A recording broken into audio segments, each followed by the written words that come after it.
What's up, guys? Welcome back to another video on my channel. My name is Josh Fan of ShowMeFootball.com and ArrowheadAddict.com, and today we're going to be talking about how the Kansas City Chiefs were able to have one of the greatest defensive turnarounds in NFL history. Now, it's weird saying that because it never really seemed like the defense was going to get fixed. It seemed like a lost cause at one point, and I think a lot of Chiefs fans, including myself, were questioning if this team could do anything in the postseason or even make the postseason with the defense that they had. And a lot of it seemed like a talent issue where, it wasn't going to get fixed because, untalented players don't just instantly become more talented.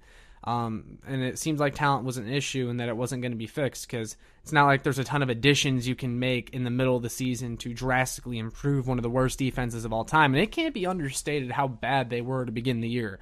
They gave up 29 points or more in the first 5 games, which was the most through 5 games of any team in NFL history.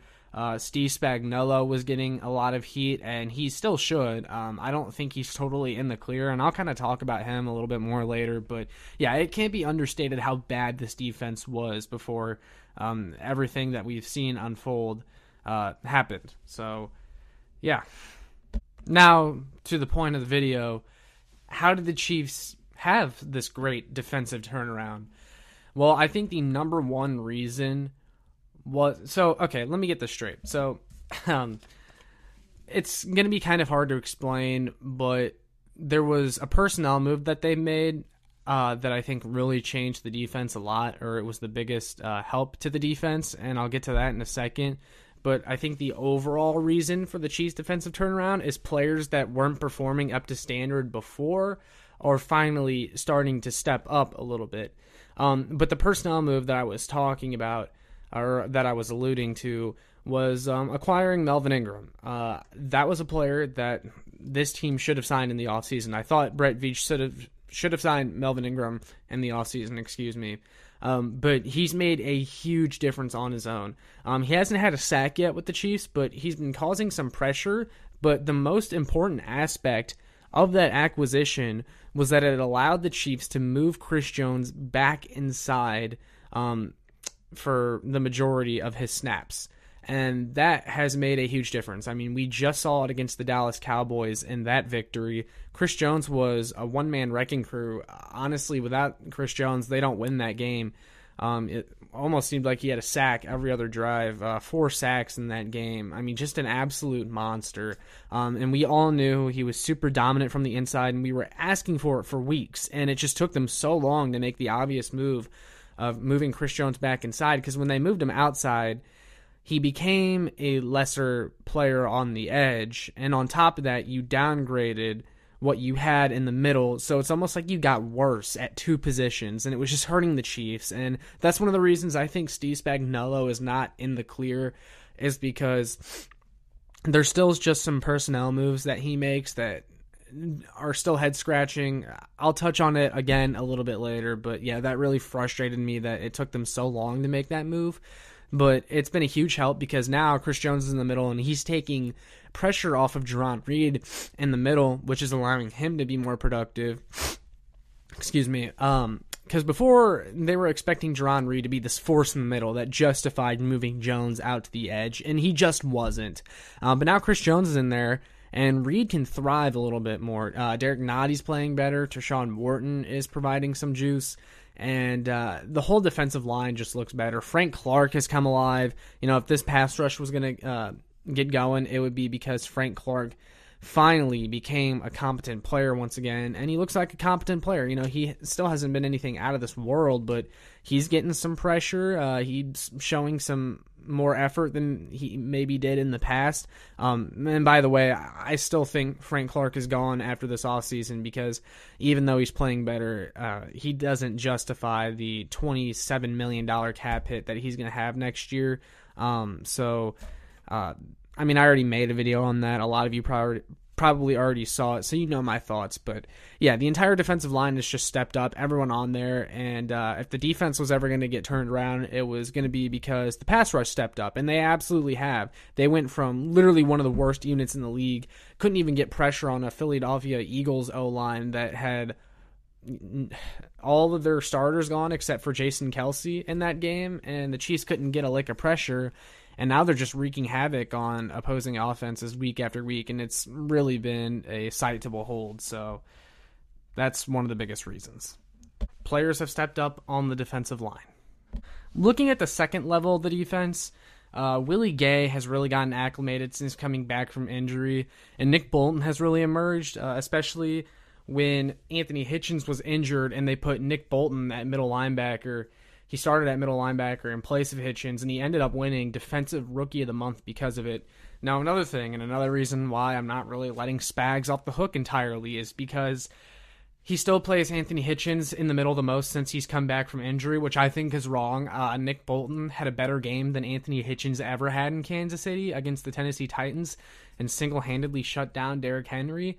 And he put together an amazing stint at middle linebacker, and you just slide Hitchens back in there just because. And I think that's wrong. I think you should be playing Hitchens at Sam, Willie Gay at Will, and then Nick Bolton in the middle. But they just have really decreased Bolton snaps since Hitchens has came back. That really annoys me, but he's a sledgehammer in the middle, and Willie Gay is starting to fly around and, like I said, look more comfortable since he came back from injury, and that was one thing that hurt the Chiefs' defense at the beginning, is they just didn't have an athletic linebacker that could make plays in the open field when Willie Gay was out of the lineup. I also still think that Dorian O'Daniel could do some things to help out this defense, but Spags isn't really interested in seeing what he can do. I've kind of beat that horse to death over the course of the season, but the linebackers have been a lot steadier for sure than they were at the beginning of the season. I kind of wish they wouldn't play Ben Neiman as much as they still do on third down, but it hasn't hurt them too much as of recently. But yeah, it is what it is. But the linebackers are definitely above average for the time being, which it helps this defense. I mean, I think that goes without saying. And lastly, the secondary was an area that I was really looking forward to talking about because they look so much better than they did at the beginning of the year. Few of the biggest reasons why. Well, one, Dan Sorensen is pretty much out at deep safety, and Juan Thornhill is in, and that has made the cornerbacks better, including L'Jarius Sneed, who I'll get to in a second.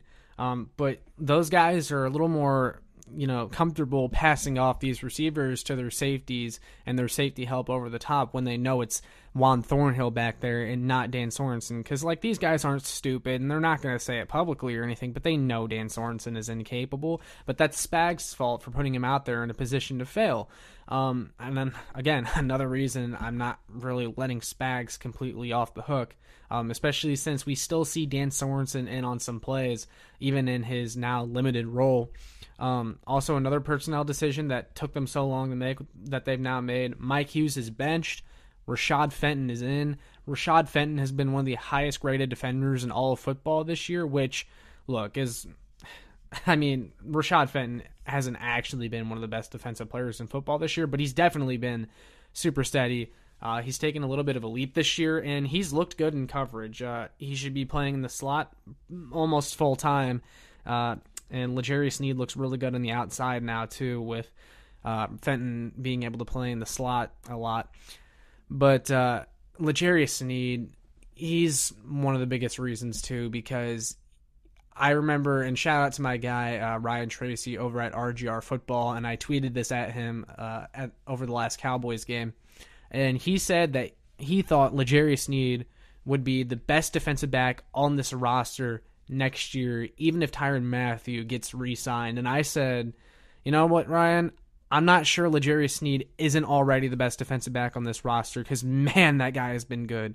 His tackling is amazing. I mean, he can come up and make plays in the run game. He seems to always be around the ball. His play recognition has really stood out to me, too. I remember in the Cowboys game, he sniffed out one of the wide receiver screens, and he's just so athletic. He's so good. His closing speed is amazing. His ball skills, everything. And I think earlier in the season, they were giving him too much responsibility, and it made him look like a worse player. But he's looked a lot better as of recently, and it's made this defense a lot better too. And then Tyrann Mathieu has been able to stay in his role now that he's not doing too much trying to cover for everyone else on the defense. And that's just really made everything come together. I know a lot of people were kind of down on Tyron. Tyron was still doing just fine, but the problem was that the defense around him was giving him no help. And another guy who I'm super proud of and I've bagged on a lot in the past, Charvarius Ward. Charvarius Ward had a rough year last season. He's always kind of been teetering average to below average cornerback. But he's looked really good the past few weeks. He seems to have finally learned to get his head around. I've noticed that he's doing it more. He's making plays on the ball, or before he was either getting a penalty or allowing the catch. This team is just getting better cornerback play than they did for the better part of this season, and that's another big reason for the defensive turnaround. Just overall, players have stepped up. The Chiefs have made a few personnel decisions here and there that have helped incrementally. But I think the biggest reason is that players have stepped up. You're seeing players who weren't producing for one reason or another earlier on really start to get things going. And I said I would talk about Steve Spagnuolo, and look, even though he's not completely off the hook, he does deserve some credit, and we all knew that his defense was going to look really good if this team was able to get pressure with 4. His best defenses that he's ever coached were able to get pressure with 4, and now that this team is doing that, he can do more of what he wants to do. I also really like some of the pressure he's dialing up, but if I still had a few criticisms for him, they would be I still think he's making some just head-scratching personnel decisions that are keeping this defense from being its very best. And also, I think he puts guys, he doesn't let guys do what they do best and tries to fit square pegs in round holes. And Andy Reid does that with the offense too, but that's a story for another day. But Steve Spagnuolo does the same thing with the defense, and it's just kind of mind-boggling sometimes. And I don't think that the beginning of the season and how bad the defense was should be overlooked. I don't think Steve Spagnuolo's, just complete lack of knowledge and his obliviousness to everything that was going on with the defense and covering for guys like Dan Sorensen. Like, I don't think we should just forget about all that now because the defense has played better the last few weeks. Because you still got to hope that they keep this play up for the rest of the season. It remains to be seen, because as of right now, their sample size of playing bad football still outweighs their sample size of playing good football on defense. So got to keep that in mind. But those are my thoughts on why the defense has looked so much better. It has been really fun to watch. The defense has pretty much been better than the offense for the past few weeks, which I never thought we'd say this year. But I want to hear from you guys.